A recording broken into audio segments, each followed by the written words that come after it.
So can you hear me, everybody? Well, you can't answer. Thanks very much, Martin, for this invitation. I should perhaps next time I should learn to keep my mouth shut when proposing ideas, because I got roped into doing this talk, and I'm delighted to do it. I'm delighted to kick what I hope will be a long and interesting winter series of speakers from the East Galway group.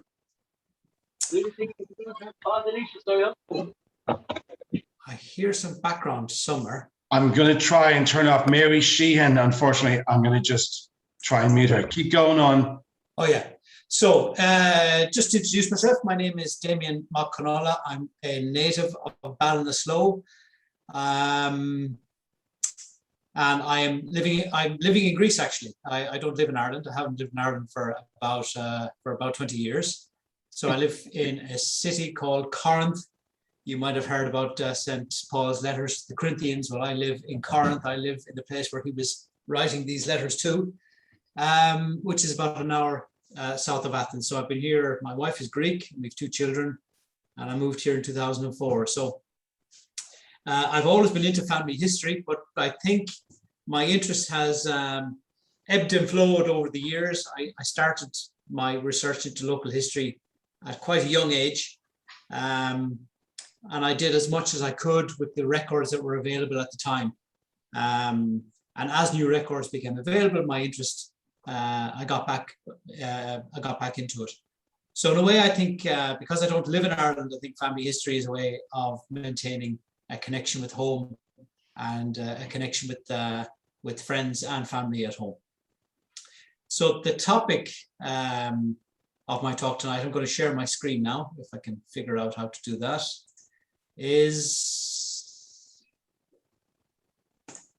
There I am. Is exploring Ballinasloe roots, the Jennings family and other stories. So I spoke to Martin, and we discussed what I could possibly talk about. And the idea, I think, was to kind of give a general overview, describe Ballinasloe, because I think Ballinasloe is the largest town in East Galway, but I think for researchers outside of Ireland, it might be a bit confusing sometimes when they start researching their East Galway relations.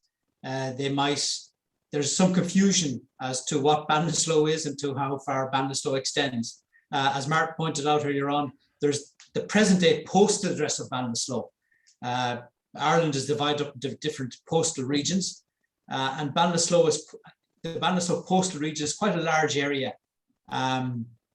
So people might have Ballinasloe in their address, but they might be, and they do, they live very far away. Many of those might live quite far away from Ballinasloe. So they might even see Ballinasloe as being part of their hinterland. They maybe see Tuam or Loughrea or even Galway as being their next nearest town, and not Ballinasloe at all. So Ballinasloe is, as I said, it's the largest town in East Galway. It has always had a population in the region of 6,000, 7,000, 8,000 since the 19th century. Damian, I'm going to just interrupt for a second. Your slides are not showing at the moment. All right, okay. Oh. Let me see where that is. Just share the screen again. Can you see it now? Yes, it started. Brilliant. Thank you. Okay. So Ballinasloe is as I said, the largest town in East Galway. Is used to run along the county line. This is one of the earliest Ordnance Survey maps that's available. It's available online on the Ordnance Survey site. The town consists of 3 streets, main streets. There's a main street, there's Dunrow Street, and there was Soldiers Row, which is now known as Society Street. And this red line you see here, and the blue, it's the River Suck. The town lies on the River Suck. And the red line used to be the dividing line between Galway and Roscommon. So that just means that for up to about the 1910s or 20s, people born on this side of the town were technically born in County Galway, and their births were registered after 1864 in the Ballinasloe registration district. People born on this side of the river which is the parish of Crea. They were technically born in County Roscommon, and their births were registered in the Crea registration district. The town, its origins go back a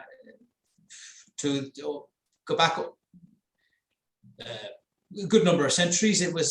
It's very well known for its fair. It has a fair in October, now mainly known as a horse fair, but in the 19th century it was a livestock fair where sheep and cattle, the farmers of the west of Ireland would bring their sheep and cattle to Ballinasloe to sell them for fattening to farmers from Leinster.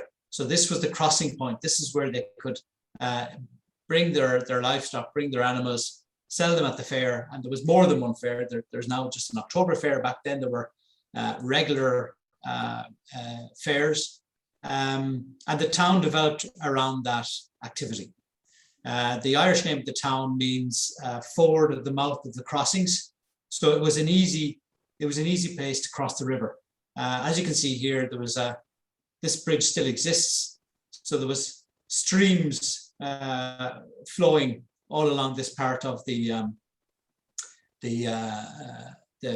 town, and I presume before there were stone bridges, there were kind of wooden bridges that facilitated crossing from east to west and west to east. As I said, Ballinasloe had quite a large population, 5,000–6,000 consistently since the 19th century. But I think we should point out that the town had two large institutions. The first one was St. Bridget's Hospital, formerly the Connacht District Lunatic Asylum, or the Ballinasloe Lunatic Asylum. That was established in 1833 as an asylum for the west of Ireland. And its population could, I think at one stage was near, if not 2,000. Ballinasloe also had a workhouse. It was a union town. It, like Montbellew and Loughrea and Glenamaddy, Portumna, they were the surrounding unions.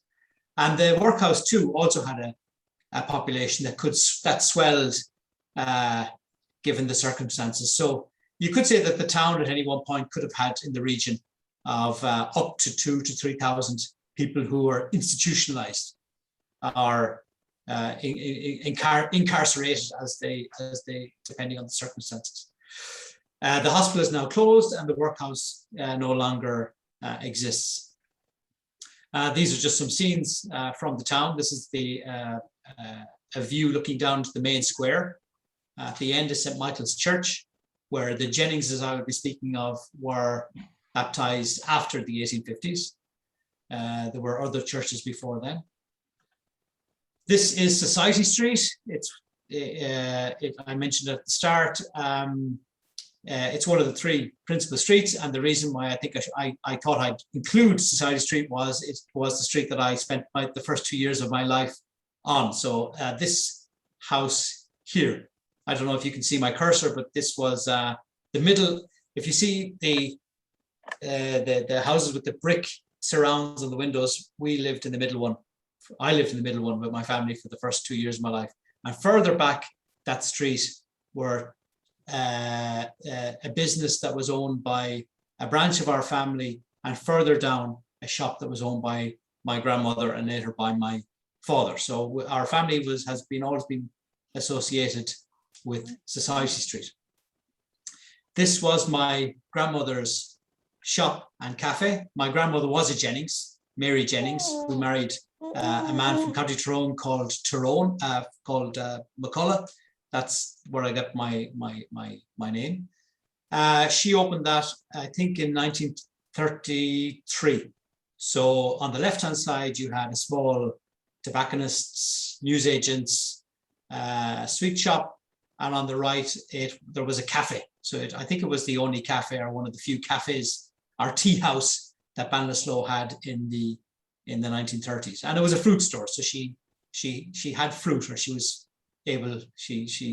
sold fruit, and I suppose unusual fruit at the time in the 1930s. And one small story, it was to the rear, it was located Ballinasloe's only semi-public lavatory. So there was no public lavatories or public toilets in Ballinasloe at the time, but there was one down the yard, and it was used by the people of Ballinasloe for many decades. That's just one of the small things we could say about the shop.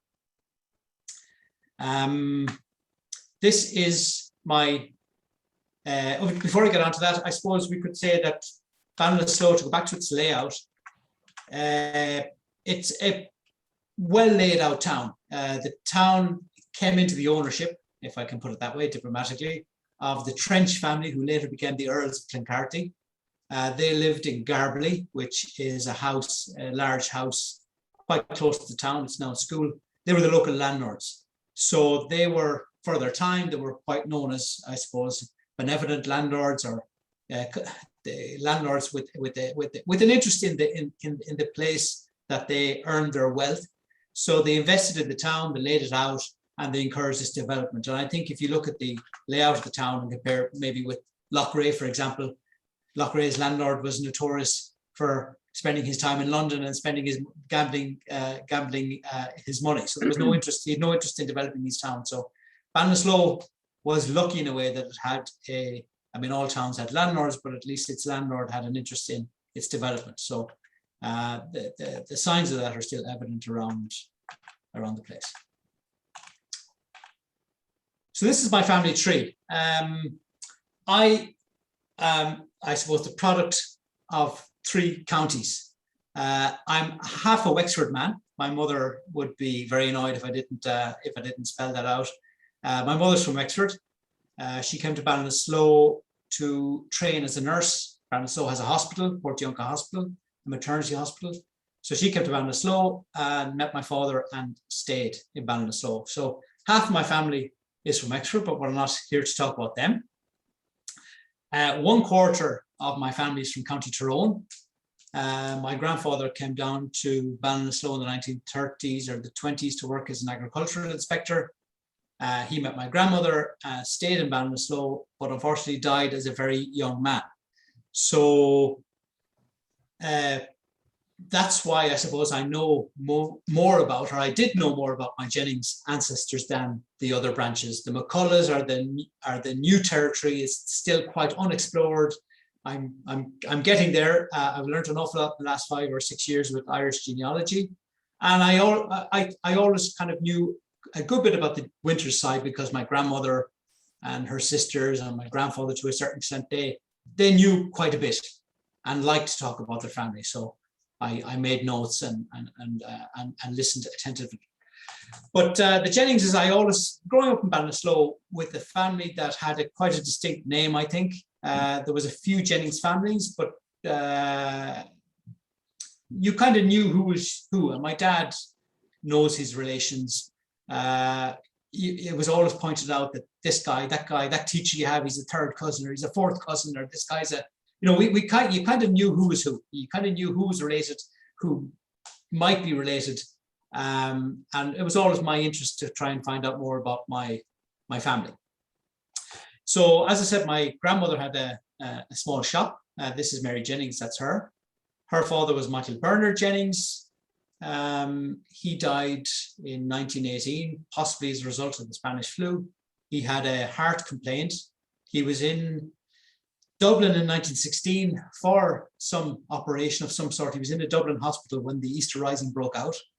He was deemed fit enough to walk. So because there was such a need for beds in 1916 after the outbreak of the Easter Rising, which was an attempt to basically end British rule in Ireland. It was a small week-long rebellion in Dublin. So he was told, out of the bed, you need to make way for somebody who needs it more than you. The communication lines were down. There was no way of letting the family know back in Ballinasloe that he was out. So he walked from Dublin back to Ballinasloe along the train lines. His house, he lived in Crea. His house was very close to the train line. So we're told that he walked back to Ballinasloe along the train lines, which would have taken him a day or two, I suppose. And he died then 2 years. He was bedridden and then died 2 years later. So luckily, I'm able to go back on the Jennings side. I'm able to go back to my great grandparents. because they have a headstone. They have a headstone in one of the old local cemeteries, and I'm kind of able to date their date of birth from the age of death on the headstone. So I'm quite lucky, I think, in that way, that I can go back that far. And just looking at the other part of my Galway branch, my great grandmother was a Calhoun. She was from Fohana, but was quite near the village of Ahaskra, but in the parish of Fohana. So it's about I suppose 10 minutes, 15-minute drive outside of Ballinasloe. Her mother was a Donoghue. The Donohues were from Capitagal, or Killalacton, as I think it was more commonly known then. And her parents, Donohues and Manions, they were also from Killalacton. So that's a kind of a recent discovery. We didn't really know much about them until the pre-Irish genealogy. My great-grandfather Jennings' mother was a Coughlin. I discovered pretty recently that they were from between Aughrim and Kilconnell. So we didn't really know much about them at all. You know, my grandmother didn't know much about her or her generation. They didn't know much about this Norrie Coughlin, who died in 1917. And her parents, again, they were also from the Aughrim, Capitagal, Kilconnell triangle of that way. So this is a map that I got, I think, from John Grenham's website. Apologies for the Greek. If I look at Google Maps in Greece, it shows up all the place names in Greek, but I think you can make out that Irlandia is Ireland. But it's basically a map showing the presence of Jenningses in the 1911 census. So Nicola mentioned that her family are from Tuam and Ironpool. There seems to be the largest concentration of Jenningses in Ireland are in South Mayo, North Galway, or North. Can we say it's North Galway? But certainly South, that region there in the west of Ireland, that's where the Jenningses are concentrated. You can see then that around Ballinasloe there is quite a substantial dot, I think, indicating the presence. There's about 4 or 5 Jennings families. I'll get onto them in a minute. There's about 4 or 5 Jennings families in and around Ballinasloe. There seems to be quite a lot of them in Cork. One branch of those in Skibbereen are from Ballinasloe. They went there in 1845, and we've managed to keep contact over the years, which I think is quite remarkable. I mean, it has been broken, but we've established it, and we found letters from the 1910s and 20s where they were communicating. And then you see a lot of them in the north as well. So hopefully DNA might be able to shed more light. The Jenningses are a Norman family. They're a branch of the Burkes. The story is that one of the Burkes was known as Short John or Little John, and that became Jennings. So in Irish, the name is Maconin or Macshonine, which is the son of Little John. But also you can hear it, I think, from the English as well. Jennings is, I suppose, a corruption of a Norman way of saying young Jennings or small John. That's where the name comes from. So you could say that they've had a presence in Ireland for a good few hundred years since certainly after 1169, a few centuries after 1169. This is a photograph of my grandmother. She is standing at the back on the right, and it's a photograph of her with most of her siblings and her mother and an uncle of hers. They, as I said, they grew up in Ballinasloe. Their father died in 1918. This picture would have been taken around 1927 or 28. And it's important. There's only one sibling missing. The sibling was Alfred. He went to America in 1926. Lauren, I can see Lauren Taylor is his great-granddaughter. And Lynn, who we spoke to earlier, is Alfred's granddaughter. So Alfred left, he went to America. He was the only, the strange thing about our family is there was very little immigration to America among the Jennings. There was some movement to America, to England, but very little immigration But Alfred did emigrate in December 1926 and went to Europe. So it's great to see some of his family here. The man in the middle was a very important person. His name was A.D. Cahill. Those Cahills were from near Haskra, Fohana. It's said that he went to America with his brothers. It's said that he made money in America, and he returned from America with money and bought himself a business in Ballinasloe. So that was the first move into business and first move into Society Street. That would have been around 1900. Around 1900 that happened. He had a brother who was a businessman in Tuam, also said to have gone to America, made money and returned. They had a big business in Tuam and Mount Bellew at one stage. He had two brothers in Tuam who ran a business called Cahill & Co. There was two Cahill & Co.'s, and there was a Cahill & Co. in Ballinasloe as well. So we're not too sure about what they made their money in. The story is that he became a tea blender and he learned the tea trade, and that's where he made his money. But there's also some suggestions that his father, although he was a farmer around Haskra and Caltra, it's said that he operated, we heard somebody told us he operated a mail car that went from Haskra to Tuam back and forth, or transported goods from Haskra to Tuam. And through that then got to know a lot of people, got to know Tuam, and that's how his sons eventually opened businesses there. So that's something I need to explore in a bit more detail.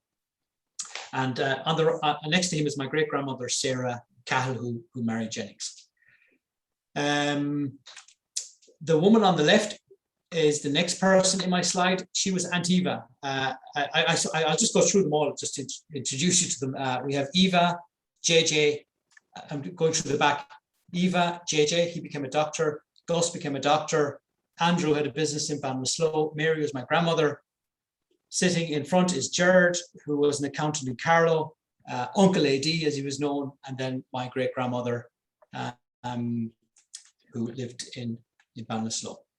So Eve, the reason why I'm singling out my Aunt Eva is my Aunt Eva was a brilliant Galway girl, as you can see on the left. She won many scholarships. I think the report says that she won free education by means of scholarships from the age of 11. So she went from winning scholarships to 11 up to doing an MA, I think in UCD in the 1930s, which wasn't very common for women at the time. She became a teacher. She wasn't married, and she was a prolific letter writer. So she was the person who kind of, I think, kept everybody informed about what the Jenningses were doing, what the descendants of her siblings' families were doing. She had a newsletter that she used to produce every year, where she kept track of everybody. As I said, she was a prolific letter writer. Nieces, nephews, grandnieces, grandnephews all got a little pink check in the post for their birthday, no matter what age they were. She wrote to so many people and kept in contact with so many distant relatives, first cousins of hers in America.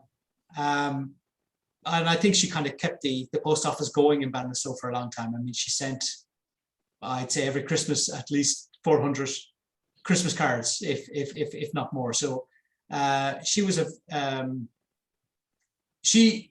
very important for me in terms of my family research and proceeding in the family tree.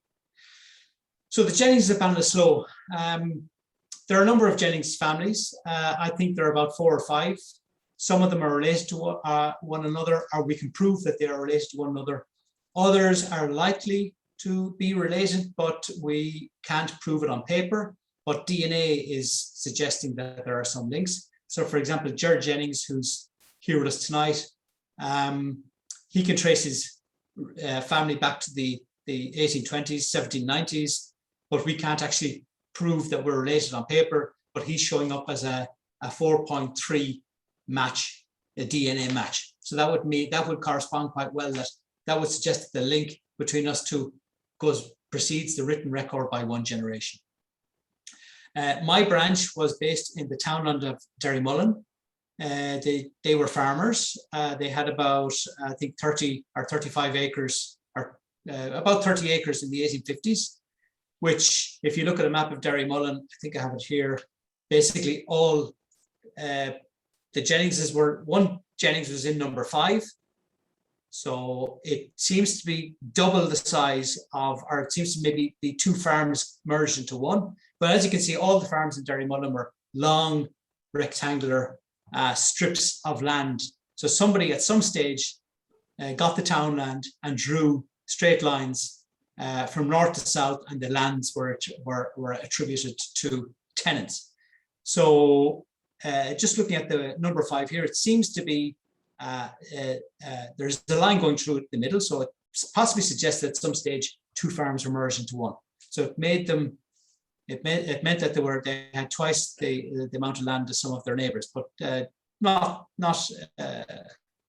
a huge amount. There are other Jennings families in Kilclooney. That's an adjacent townland. I should point out that Kilclooney, anybody doing Ballinasloe research knows, or should know, that the Catholic parish is known as Kilclooney and Crea. So you won't see Ballinasloe. It might include it in brackets, maybe on the National Library of Ireland, but it's just something to be aware of, that the official name of the parish is Kilclooney. The other half in what was County Roscommon is Crea, and they're basically merged now into one parish. So there was various Jennings families, as I said. There was some in Derrymullen. They were all related. There are some in Kilclooney who may be related to us, possibly on paper, if not through DNA. There was a Jennings family in Deer Park, and there was another Jennings family in Killahornia, which is on the Roscommon side, or what was the Roscommon side of the river. That was Maypowder. Oh yeah, I think I have it here that, yeah, holding 5 was 33 acres and holding 12 was 12 acres. And I should point out that a lot of my, I started my research when my grandmother died in 1987. I didn't know who all these people were at her funeral, so I went around with a small notebook and asked people who they were, and through that then began to build my family tree. That's how it started. My Aunt Eva being a daily communicant in the local church, that gave me privileged access to the baptismal record, so I was able to actually go through the original records, which was great. I just remembered yesterday actually that they had an index to the records, and the index I don't think has been digitized or microfilmed anywhere, but it was great. I could just basically look up Jennings and then turn and find the relevant page where all these Jennings baptisms took place. So I would have done that around 1990, and that allowed me to go back another generation at that time. In more recent times, with the publication of the Irish genealogy records, I presume people know what they are. It just means they're the birth, marriage, death records from 1864. Most of them are online now.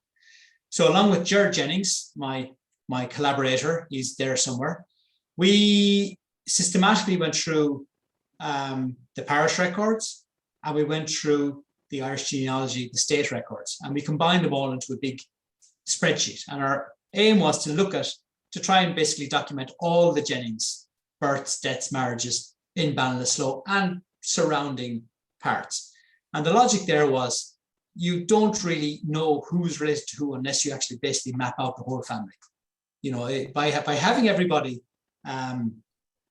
it just gives you that overview. It gives you that comfort that you can sit back and look at these things, and in the hope that you can make matches. So I'm just gonna, I tried some of these links. Let's see, does that open up? Has that opened, Martin? Or? Not on the presentation, but if you do the toggle, it should open up. Yeah, let's see. No, I don't see it. It hasn't opened yet. Yeah, this is just a Word document. I'll just make it a bit large there and turn off these things. As I said, if you just toggle, Damian, we're still looking at your presentation, your PowerPoint. So if can you see that?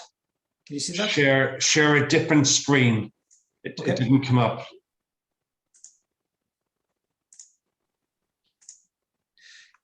Yeah. as I said, Yes, that's good. the existence of 3 headstones in Kilclooney Church, an old ruined church, has greatly helped me in my research because it allows me to go back to the 1790s. These are the 3 headstones. On the right-hand side, that is my great-great-grandfather. On the left, it's my great-great-great-grandfather. And in between, there's another headstone of somebody who died in 1792. She was Jane Jennings Nee Kelly.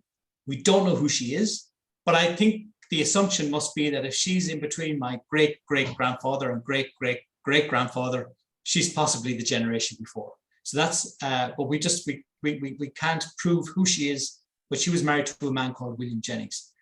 This is just a document that I compiled about 10 years ago, and I really should update, but it's just basically taking all that information that we got from the baptismal records. It's just trashing out ideas with Jared on who could be who, what the links could be. I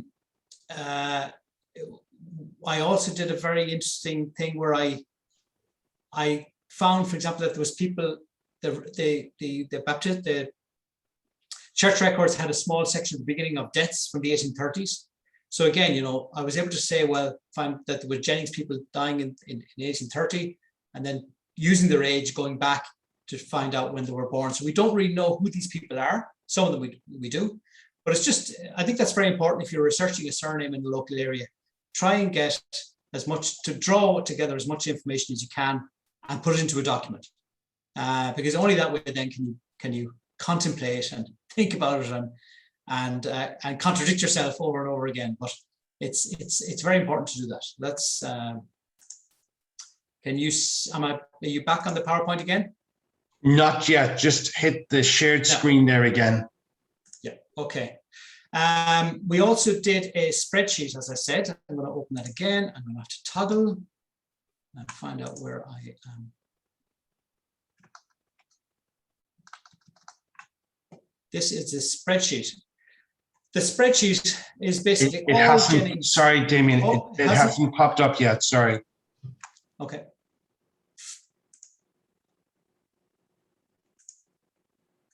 Can you see it now? Yes, that's great, thanks. So we basically put all the baptisms and all the births together into a huge spreadsheet. So you can see there's about 400 births and baptisms on this. We have marriages and we have deaths. And I would recommend that anybody doing family search to always put your records into a spreadsheet before putting them into an online family tree program. It's always important to have local access to information that you have gathered. I find myself, I put things up online, forget about them. A week or two later, I've been through so many families. I've been to Tyrone, I've been to Wexford, and I've forgotten everything about this, East Galway family that I've researched. So I think it's very important to do that. And when you put things into a spreadsheet like this, I think you see patterns. You see family groups, you see mistakes. Sometimes they might get the mother's name wrong, but when you I think have information in a table like this, it's very easy to spot mistakes, obvious mistakes, and to correct them. So basically we took all the information we could from the Irish genealogy. So, and you'll notice here there's lots of dates. People had a baptismal date. They had a registration birthday date that could be, there could be a day's difference, there could be a year's difference, there could be 5 years difference in their baptismal date and their registered date. So we kind of put all the figures down. It's important to do that, I think, as well.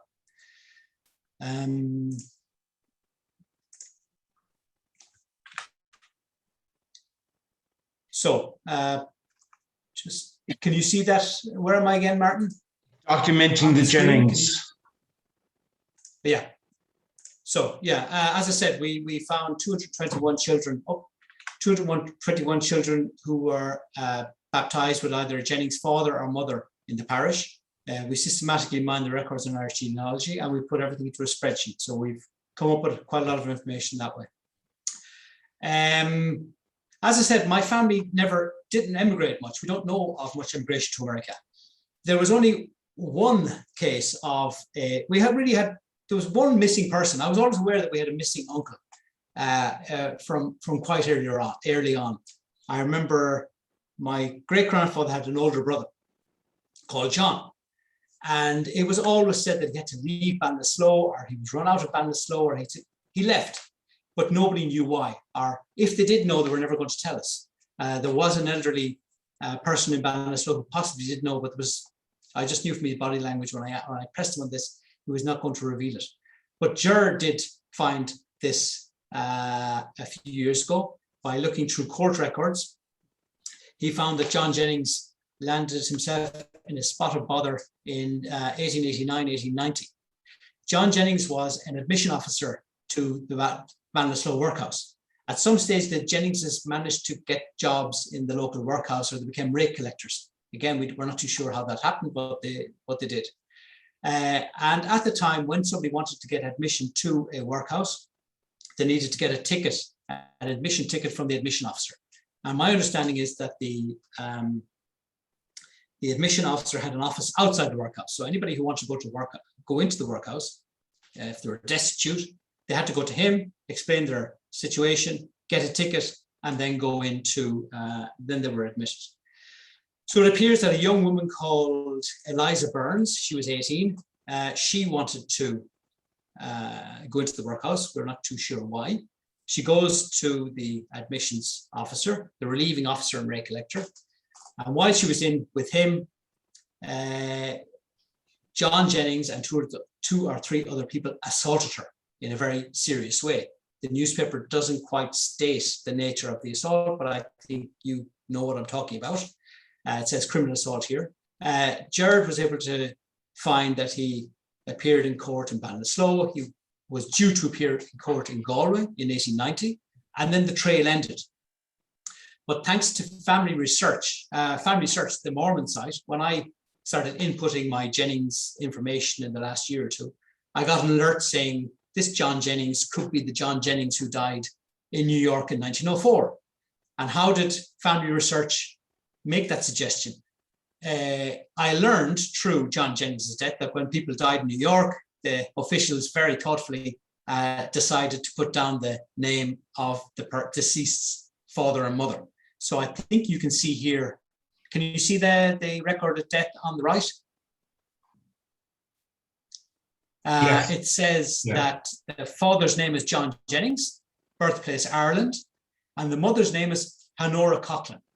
Now, Coughlin is not a very common name, and Honora is not very common either. So the age matched, the circumstances matched. It says he was in America for 14 years.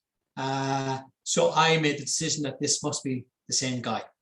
And I'd like to thank Lynn, my cousin in America, who was able to get the original document from the New York Public Records Office, because you can't use Visa, or you can't actually, for anybody living in Ireland or outside of New York, I've been on their website, you can't actually pay them to get a certificate. You have to have some New York public agency payment card or something.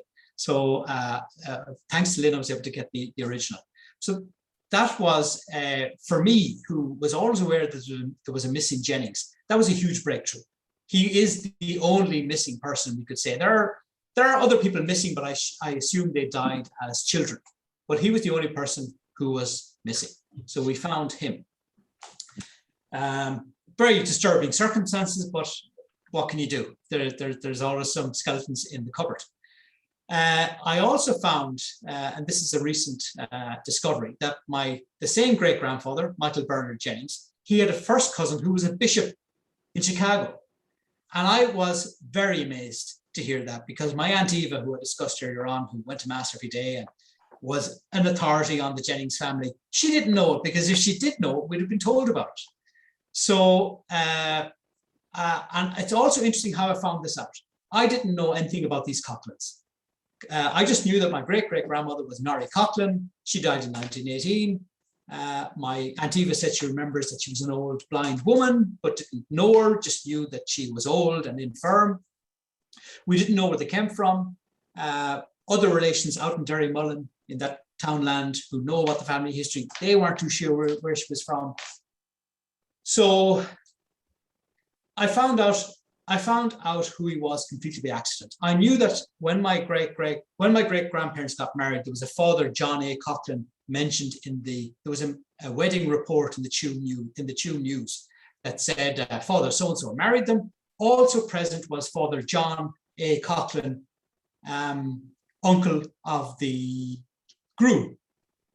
And I asked Declan Kelly, who was researching the priests of the Clonfert diocese, said, can you look up a John Coughlin? He looked high and low, and he said there was no John Coughlin ever a priest in Ireland, in Maynooth or anywhere. I mean, he went through all the directories and couldn't find a John A. Coughlin. So how did I make this link? A number of months ago, I was contacted by a historian in Cambridge University who was researching somebody who was in a psychiatric hospital in England in the 1930s, 1940s. This person had a very serious psychiatric problem.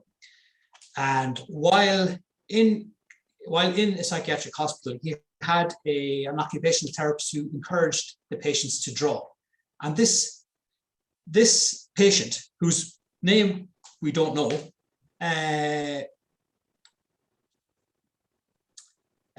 drew some what are now considered to be very important paintings. They're in a collection somewhere over in England, and this historian was going through these paintings. And she noticed that on a lot of the paintings, or on a number of them, there were of monumental headstones. And at the bottom was the inscription, Began Ballinasloe. So she asked me, said, are you aware of any significance of Began Ballinasloe? So I started doing my research like I do. And I discovered that there was a Began stonecutter in Ballinasloe. So I was able to give her lots of information about him and his family. And just by researching that family, I landed on an old web page where somebody had documented burials in Kilconnell. There was a priest in Kilconnell. Kilconnell is a small village outside Ballinasloe. There was a priest in Kilconnell in the mid-1890s who had a small notebook where he recorded the burials that he officiated at. So he'd write down the name of the person, the deceased, their age, address, and he'd also mention the other priests who officiated at the funeral. And of course, I was looking for Begans on this list. And while I was going through, I noticed John A. Coughlin, John A. Coughlin, John A. Coughlin. There was a mention of a priest called John A. Coughlin, spelt C-O-U-G, spelt in all the different ways that you can spell Coughlin. And very crucially, it had, in one mention of Father Coughlin, it said, Father Coughlin, Chicago. And then through that, I started Googling Coughlin, Chicago, and I landed on this amazing story that this was I discovered that Father John A. Coughlin was from Killallecton. He emigrated to America with his sister in the 1840s or 50s. He became a priest in America. So he wasn't a priest when he immigrated. He became a priest there. He was I think he was in Tennessee or Kentucky at one stage, but moved around, was in New York, and was also in Chicago. And he had emigrated with his sister, Catherine. And Catherine married a man called Muldoon from Cavan. And they had a family, and among that family was a guy called Peter Muldoon. So he was a first cousin of my great grandfathers. He died in 1927, and it really is a mystery to me that we didn't know about Bishop Muldoon. My Aunt Eva did talk a lot about a cardinal. There was a cardinal in America called Cardinal Mcintyre.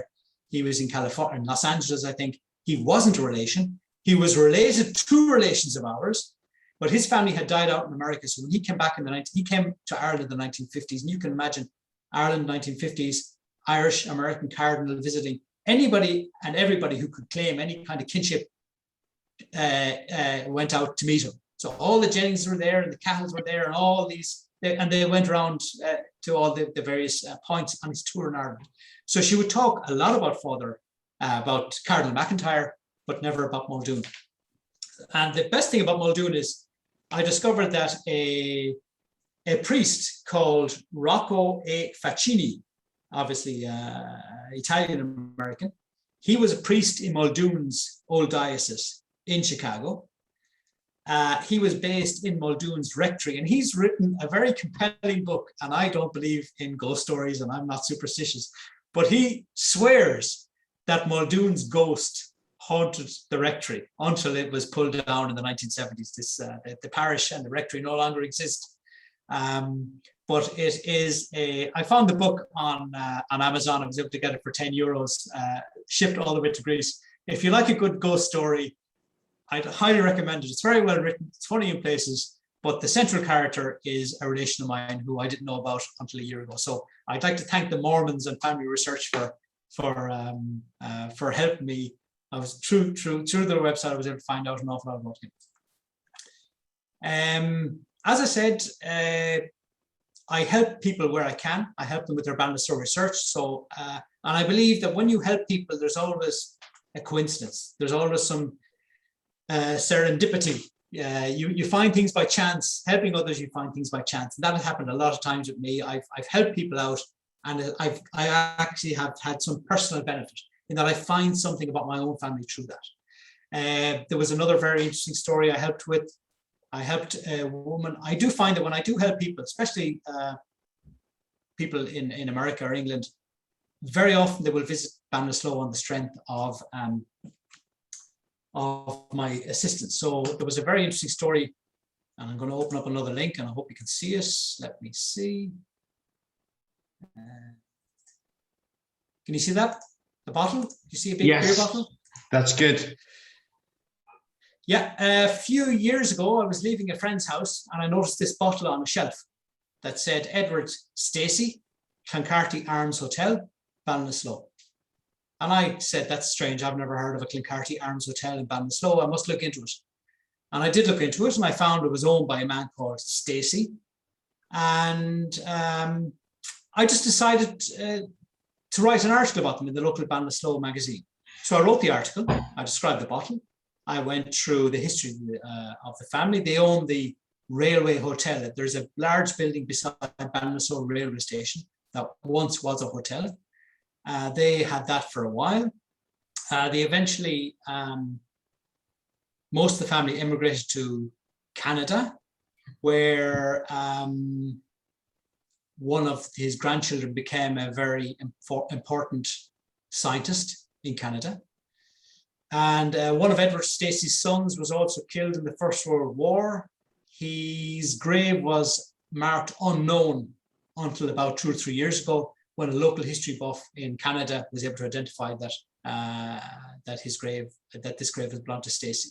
Edward Stacey himself stayed in Ballinasloe and died in Ballinasloe. Without going into too much detail, I published that in the Ballinasloe magazine. And because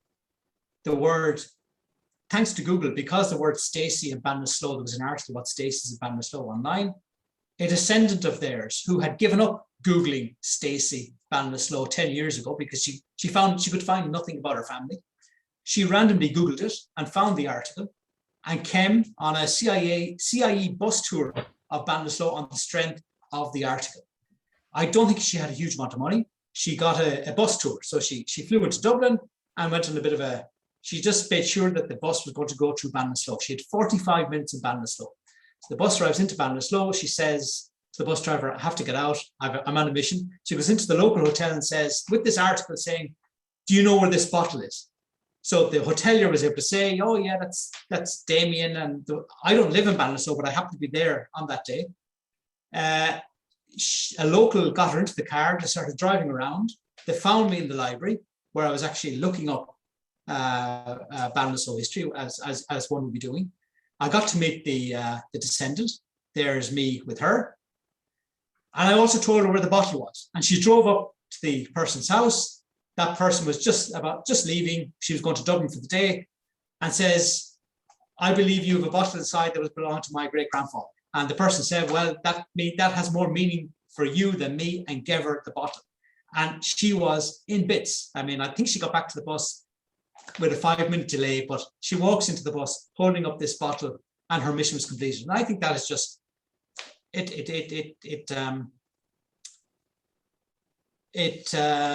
I was just glad I had a part in that.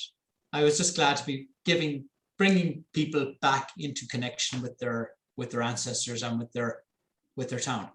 That's one of my dad's advertising ideas there. I don't know if that was deliberately put there, but that's My dad is an auctioneer, so if you want to buy a house in Ballinasloe, he's the man to talk to. So back to the slide. I've also had some, am I running out of time, Martin? You're good. You're good. We still have everybody here. In fact, one person has joined us, which is even better. Yeah, I've also had some sadder stories. There was a man who wandered into my dad's office a few years ago saying that his mother was from Ballinasloe and did we know of him? So I took it on myself to research that. I found that his mother grew up on the road next to ours.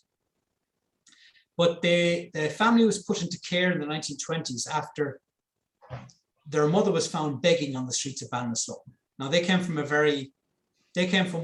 were then living on one of the wealthiest streets in Ballinasloe, and their mother was found begging on the streets, and they took the children off the mother and put them into homes. Of the two of the children were dead within 6 months. One went to an orphanage in Sligo, and one went to an orphanage in Ballinasloe. They died, and 2 sisters survived. So I looked into the backstory. The backstory was that their father was an agricultural contractor who set up a business in Ballinasloe. His business grew very, very quickly. And within 5 or 6 years, there was 2 incidents where he was passing bounce checks. I don't know if that term is known to everybody out there. Basically writing checks to people, getting them cashed in pubs and businesses, but not having the money in his account to pay for them. So on the first time that happened, the case was thrown out in a technicality. The second time it happened, he passed a check for £5 in a business in Tuam. That check bounced. The businessman reported him. The case went to trial, and I believe he was jailed. And because of that, the family very quickly became destitute. And the weird thing about that was that the business that he gave the £5 check to in Tuam was owned by Michael W. Calhoun, who would have been my great-grandmother's brother. And I had to go back to these people and say, look, this is what happened. You know, I gave them all the press cuttings and I was able to describe everything. And I said, I also have to say that the Michael W. Calhoun, or the M.W. Calhoun mentioned that the businessman in Tuam who reported him for bouncing the check happened to be my great-grandmother's brother. So again, you end up helping people and it comes back full circle.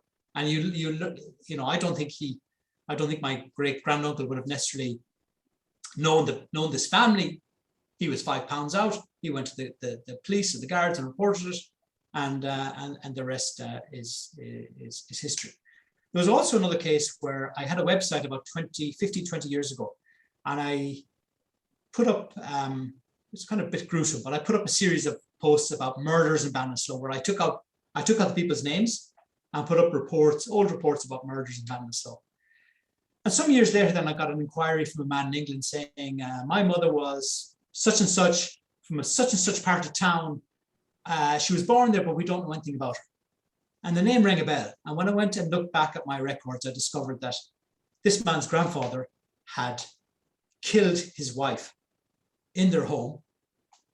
He was declared insane and put into a mental hospital, and the children were put into care and eventually went to England. So I faced a kind of a quandary. Do I tell him what I found out or do I just leave it? So I wrote back and I said, I don't know if you know what I know, but if you want to know what I know, just tell me. That's what I wrote. And he wrote back and he said, please tell me what you found out. So I sent him all of the newspaper reports, and I said, I can understand if you don't want to contact me again. And he contacted me very, very quickly and said, I'm very, very grateful that you found this out because it explains so much about my mother and my uncles, who he said were alcoholics, chain smokers, died in their 40s. And it makes sense because they had seen this killing they had seen their mother being killed. And I presume there was no counseling back then. They probably went from having a mother one day to not having a mother the next day, and it was never spoken about again.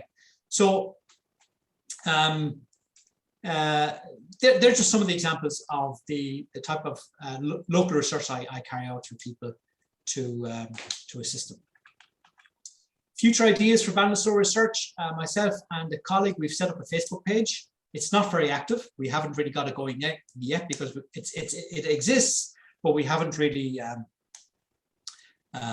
started posting too much on it. Cemetery records. Ballinasloe has cemetery records going back to 1885. The County Council has digitized them all. They have a website. I don't know if you're familiar with it, but the website's not very useful. But I have managed to download the entire burial register, and I think it would be a very good idea at some stage if local historians or local family enthusiasts, family tree enthusiasts of Ballinasloe, if we could maybe crowdsource or to transcribe that document. And the reason why, I'm going to open it because this is this. The reason why it's important is if you look at the first page, if you look at any page of the register, there's one thing that becomes very apparent. Can you see that screen, Martin? Yes, that's great. Yeah, it's very good. This is number one. This is the first person to be buried there was Bridget Davis, 35, Ballinasloe servant. And she died in 1885. You can see that she's buried in section asylum. On this page, you can see asylum, asylum, asylum, asylum, asylum, going all the way down. I mean, here, that person is not from the asylum, not from the asylum, not from the asylum. There's a few not here. The vast majority of deaths are people from mental hospital. Now, they don't have headstones. There is a plot in Ballinasloe that is known. It's known that there were burials there and there were metal crosses on that part of the cemetery. Those metal crosses have disappeared. But I believe there is another section within the cemetery proper where those people are buried. But we're talking about hundreds, if not a few thousand burials. And I think it'd be very useful for family tree purposes, for genealogy, I think, for people, these people have relations, these people have families. And I think it might be an idea at some stage to try and get an accurate idea of how many people from the asylum or the mental hospital are buried and where exactly are they buried. So that would be something I think that could be done. So I've managed to get all the PDFs from the County Council website and I've reassembled them and put them into one document. If anybody wants it, please let me know. I don't know if the council would want me sharing it too much, but I think it's a public record and we should have, it should be used more. Another idea that I think that we as a group, the different people in the group could consider doing is recreating the birth, marriage, death registers using a tool that allows you to download the very pages, groups of pages from the Irish Genealogy website. We all use Irish Genealogy. We all download individual pages. We lose them on our computers. We download them again and we download them again, we download them again. I don't want to go into County Tyrone too much, but as I said, I'm 1/4 County Tyrone. My surname is McCullough. It was impossible for me to do any research on the McCulloughs in Plumbridge, that village where they came from, because nearly 1 in 8, I think, of the births there were to a McCullough mother or father. So you're talking about it was just totally confusing, and I don't have local knowledge. So I downloaded the entire births, marriages, and deaths register and reassembled it, and then transcribed all the McCullough names from that. So there's a knack to it. It's not hugely difficult, but I think if how many people are in our group? 100, 200.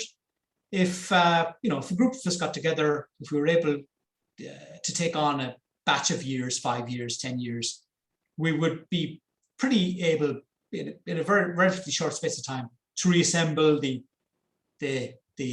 birth registers for Montbellew or for Ballinasloe or for other unions.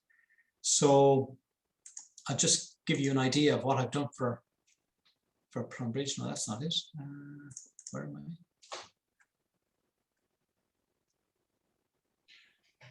Here. This is what it looks like. I mean, this is basically from 1864 we were all familiar with the image on the right, the standard birth registry. But basically, the entire register from 1864 up to 1919 comprised of like 815 pages. So I was able to basically get all that. And having that locally on my computer has saved me an awful lot of heartache and pain, because trying to search for McCulloughs in Plumbridge is literally looking for needles in haystacks. Because I don't know if you can make out their handwriting, but if I open up any page, you'll find 4 or 5 McCulloughs on every single page. So that's something that I would highly recommend to anybody doing serious research, is to just download the whole lot. And you can also then go through and look for the maiden names. So, we know that pre-1900 you can't search for Jennings, births in Ballinasloe where the mother's name was Jennings. You can do it after 1900, but not before 1900. So, by doing that, you'd find out a lot of information about your own family.